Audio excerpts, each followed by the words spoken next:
Hi, today we are going to look into climate change and especially about hot rains. You might have heard about a phenomenon called the warm rain, but warm rains are not very common. They are unusual, but they're found I think, in Hawaii. You can check it out on the internet. But this time, what I want to talk about is about hot rains and their effects as part of the climate change. This time we are going to have a lot of volcano eruptions. We are going to have a lot of heat waves. I mean, this year in 2022, we're going to have a lot of these things. As a result, we are going to have different phenomena, different climate and weather phenomena. One of them is going to be hot rains, where the temperature of the rainwater is going to be higher than the environment. So people are going to feel like hot water is raining. Okay, uh, these are a few cities, seven of the coldest cities of the world. Winnipeg, Manitoba, Canada.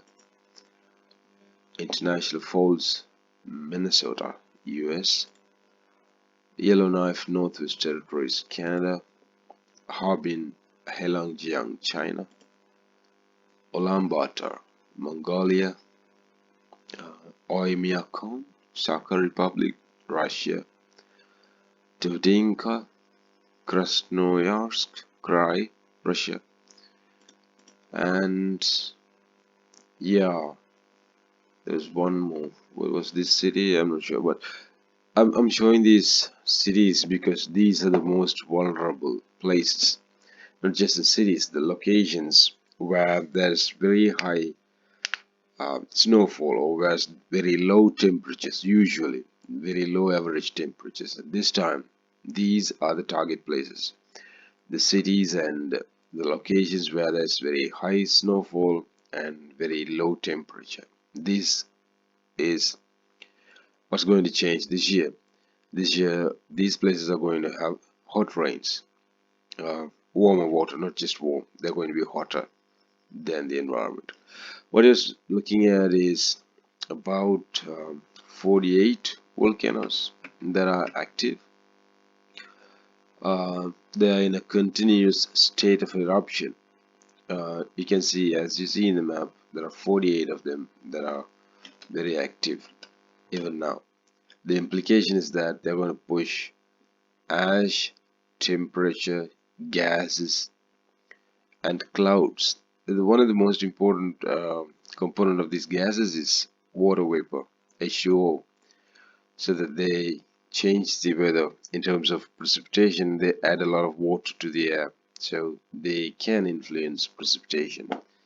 Now, if you take the Smithsonian or USGS weekly volcanic activity report, then you see the continuing action. So these number of volcanoes are continuing. These four are new. Let's have a look at the new volcanoes. What is this? Krakatoa Thunder Straits. Okay, that's happening. It hasn't erupted yet, but they expect it to erupt. A level 2 warning also has been given. Right. The next one is Langila, New Britain, Papua New Guinea. Okay, there's already ash plumes that they can see up to 4.3 kilometers high. Then this Tal, Luzon, Philippines, and then there's how do you call it? I'm not sure. Tangkuban, Parahu. This is in Western Java. This is already erupting. On a scale of 1 to 4, this is only 1. I'm sorry, it's not erupting. I mean, it's emitting fumes. So these are a few examples of volcanic activities, current volcanic activities, and I'm sure you have heard about the Ring of Fire. The Ring of Fire is the location of active volcanoes, so that it's kind of surrounded by a ring of fire. This is the Ring of Fire. You can see it's on the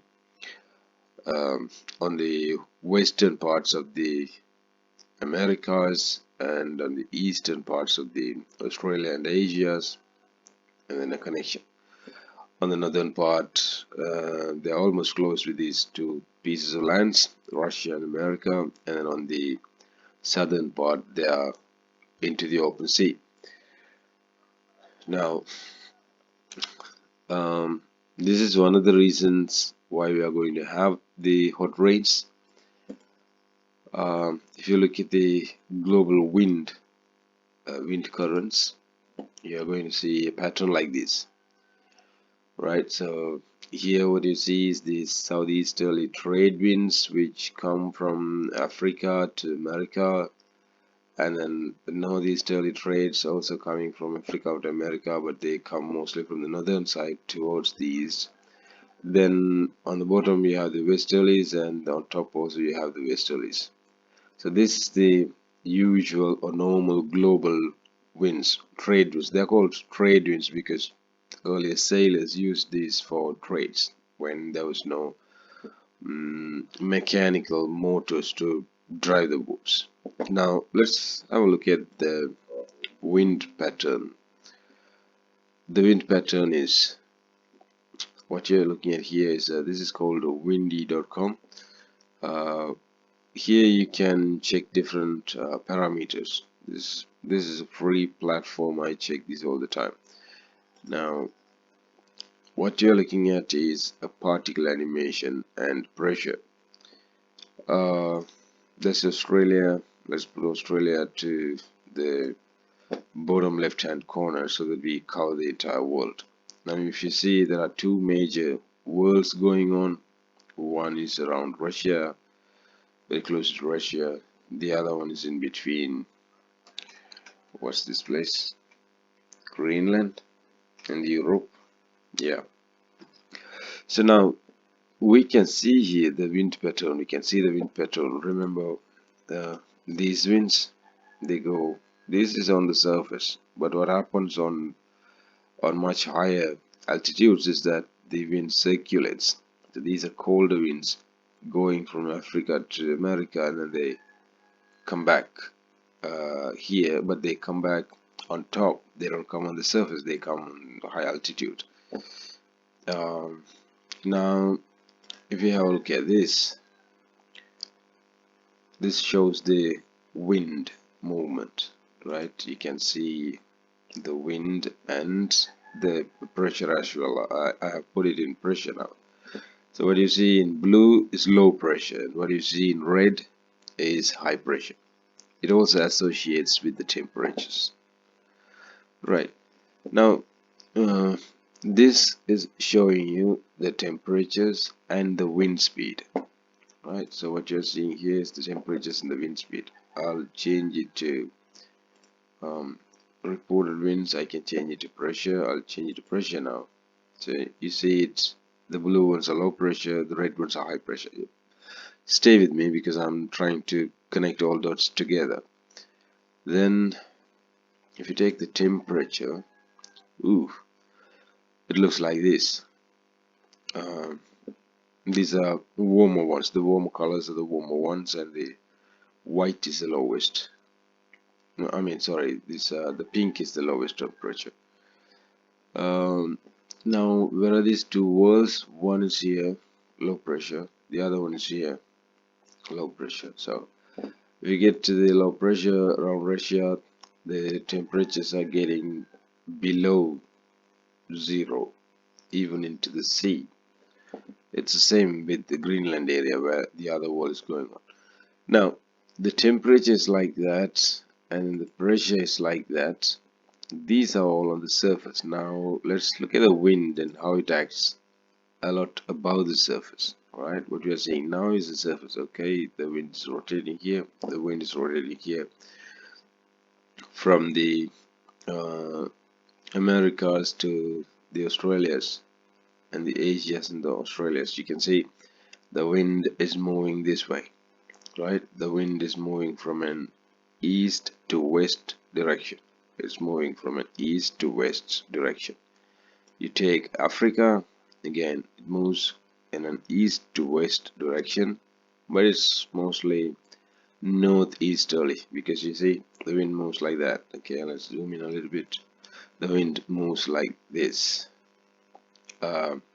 mostly a northeasterly direction, right? Now, what happens if you go to about 2000 meters high? Now, at 2000 meters high, the wind is not continuous from Africa to the Americas. I'll go 5500 meters. Oops, the direction is completely messed up. It even seems like turning around. Okay, let me go to 9000 meters. Directions turning. Let me go to 13.5. It's clearly turned around. Why does this happen? Because the hotter air from the Americas rises up very quickly, and then to fill that place, the cold air from closer to these places go to America, but on the surface. When you go to very high altitudes like 13.5 kilometers, this hot air that has risen up starts moving to the African side in opposite direction, so that there's a circulation up and down, the circulation. The same happens with the water as well. The ocean also contributes to the circulation. This is one of the reasons how you get La Nina and El Nino, the La Nino and El Nino effect. Right. Now that you understand that there are volcanic eruptions and there are wind movements, these are the two things that are going to cause the hot rains. Why didn't it happen all these times? Because the difference between the high temperature and the low temperature was not too high, and the frequencies were not too high. There were seasons. When you have winter season, you have winter season. When you have summer, you have summer. Now, it's going to change. During winter seasons, you are going to have heat waves, and during the summer, you are going to have cold nights and snowfalls. Now, this year, we are going to have this phenomenon where the coldest cities will receive volcanic ash and the heat in the atmosphere above. Remember the circulations where they say mid-latitude cell, polar cell, and these things are like cells of circulation of air. Now this time, when the ring of fire gets more activated, there's going to be heat pockets in the atmosphere. There's going to be heat pockets that are not involved in circulation. Rather than going in circulations like this, they're going to stay. The heat pockets are going to stay in the air, which will move as a heat pocket, not as a circulation, but as a heat pocket. So when they move, they will alter the temperatures of various places. When they move towards cold clouds, or when cold clouds move towards these heat pockets, they will immediately form water, smaller water droplets that will combine together to form rain droplets. But then they will also have these high temperatures. When they fall down, they're going to have much higher temperatures than their surroundings, because these are not eventually heated up particles. These are suddenly heated up. I mean, it's not good to call them particles, raindrops. Okay, so the heat pockets are going to move and the clouds are going to move. When they meet, the cold clouds, when they meet these heat pockets, they are going to rain. And these heat pockets are most likely to go and rest above the coldest areas, because above the coldest areas, the air movement would be low. So when the heat pockets move, they are going to come and stay above the coldest areas. And when the wind movement is there, or when the cloud movement is there, when they meet these heat pockets, they are going to rain. Where are they going to rain? They are going to rain on these most snow falling areas, because those are the areas where they have lowest temperatures. And what's the problem with that? Say you have uh, you have snowfall. That means the temperature is less than 0 degrees, and you have rainfall. Hot rains means the temperature is above 0 degrees. Let's talk in Celsius. Now, if the rainfall is above 0 degrees and the snow is already below 0 degrees, what would happen when it rains? Sorry, the snow starts to melt, and it's not going to be a normal melting. The temperature has to cancel out. If you have, say, 10 degrees Celsius rain and you have minus 10 degrees Celsius snow, you need to get the both temperatures cancelled out. So what will happen is the snow will absorb the temperature, the heat from the rainwater, and it will start melting, becoming water. That means a sudden flood under the rain in a snowy area. A phenomenon that we haven't seen before, but it's going to take place in 2022.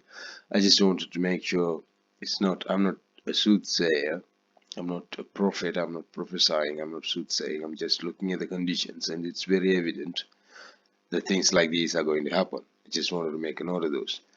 You can also go onto the internet and look for warm rains.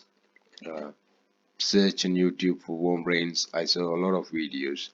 I also found another video called 14 Strange Rains Happened Once on Earth from this channel. July When you're looking at the channel, you can go 1957. have a An look. ordinary day in the They're talking about different things. Then, if you want to know a little bit more about La Nina and El Nino, go have a look at this channel.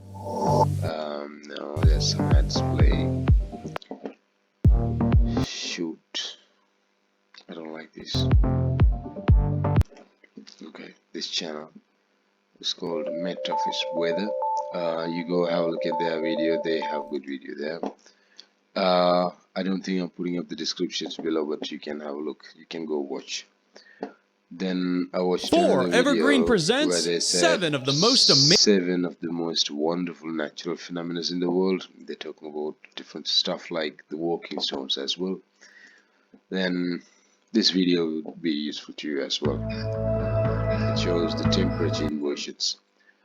I mean, it's not, well, it is closely related to what I just talked. Go have a look at these things and you'll understand. The takeaway from this video is that there's going to be hot rains in cold cities, and that's going to result in floods. We have to get ready in 2022. Thank you.